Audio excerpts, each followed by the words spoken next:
This video is about a very important process called integration by parts.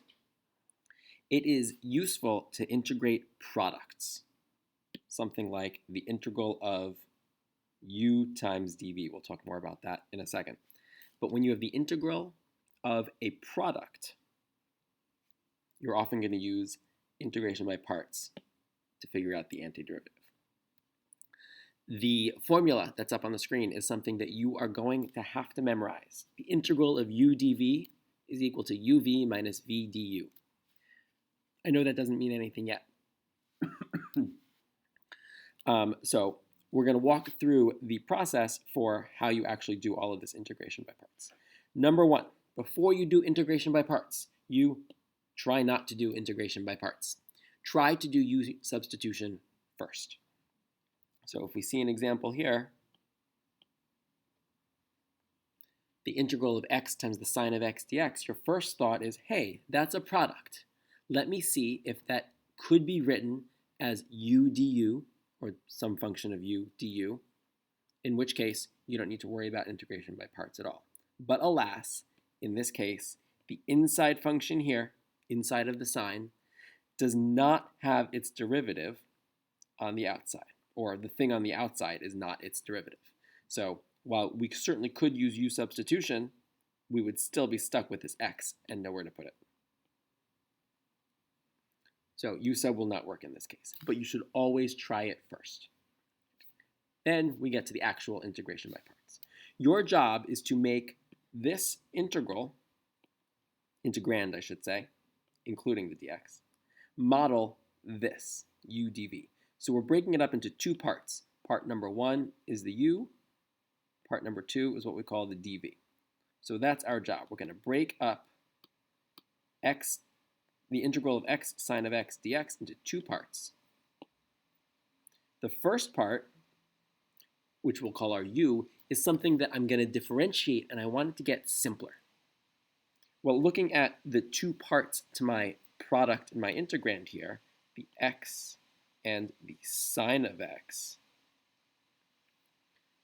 the x certainly gets easier when I integrate it. Sorry, when I differentiate it. So I'm going to call that my u.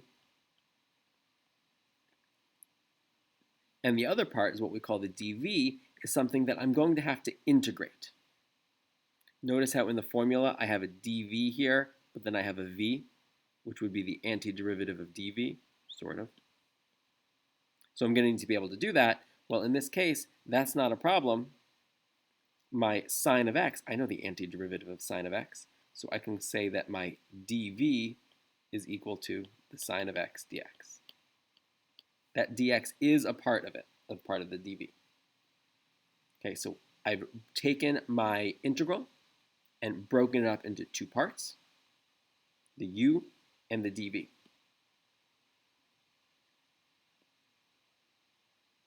I'm going to find du and v, which should flow nicely from the u and the dv that I have found, because I deliberately picked a u whose derivative is easy to find, so whose differential, du, should be x.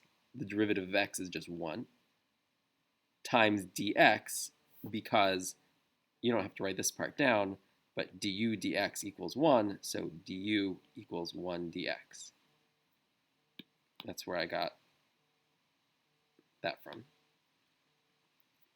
And the dv can be integrated to find the v. The integral of the sine of x dx is the opposite of the cosine of x. And so now I have the four components, u, v, and du, that I'm going to need in my formula. Notice how we actually never come back to the dv. We don't need that anymore. So my next step is to actually apply the formula for integration by parts. So we're just going to take this formula and use it.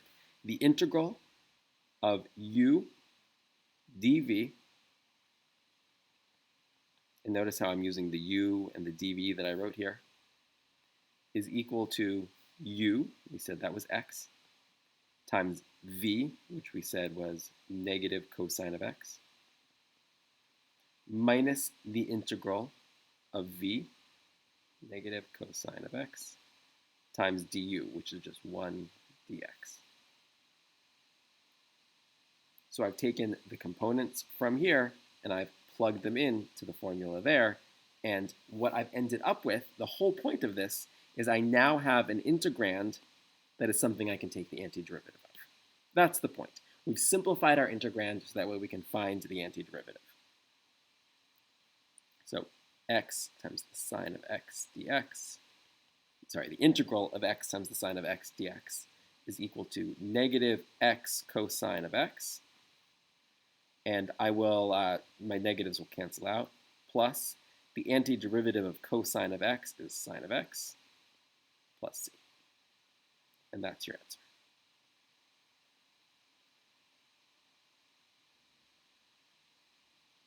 We can take a look at one more example here,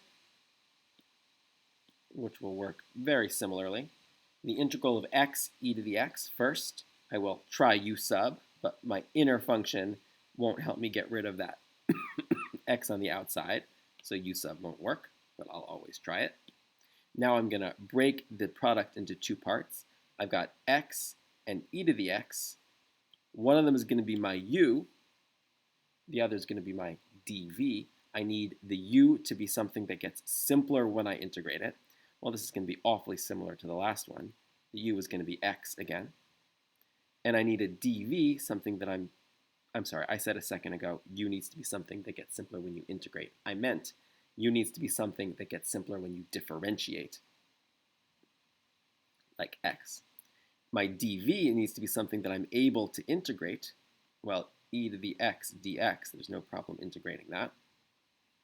So I've broken my product into two parts. Now I need to say what my du is. Same as last time, the derivative of x is just 1.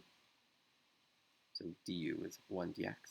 And the antiderivative of e to the x is e to the x. So I've got my four components, and I can now plug them in using the formula. The integral of u dv is equal to u v minus the integral of v du. And that should always leave me with an integral that is easier to work with than the one I started with. I can integrate e to the x very easily, and so that is my final answer.